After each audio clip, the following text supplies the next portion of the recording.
Ani Chozom, as a nun, I know that you have a bodhisattva vow. May we know how would you like to help more people? So now my whole life will be training, but now I still feel I'm very much learning the Buddha's teachings and trying my best to practice them. So I hope in the next 5 to 10 years to do a lot more retreats. And then I'm from Canada, but I've lived in India for about 10 years, so I have a kind of vague vision of what I'd like to do in the future, in the long run.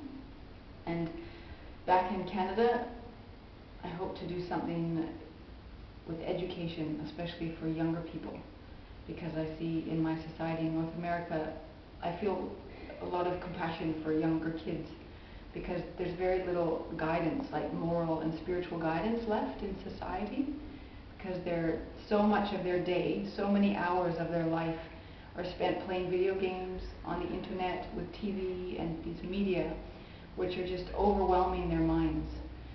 And of course some of it's good in the media, but on the most part I think it's creating a very speedy mind, and there's nothing to counteract that, because in most schools nowadays there's not a lot of ethical teaching.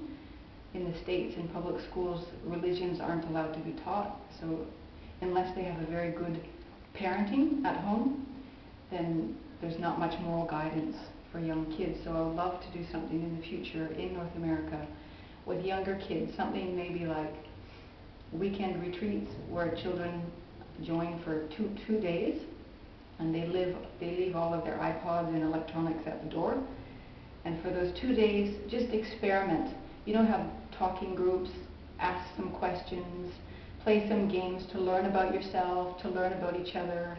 I think there's a lot of creative things you can do with kids to inspire them, for them to find their own inspiration, and to ask questions about, what are they alive for, and what do they want to do with their lives.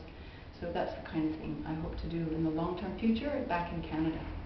Maybe in 5 to 10 years I hope to start doing that sort of thing together with others, and not necessarily only in a Buddhist context, maybe also with Christians or secular-minded people as well.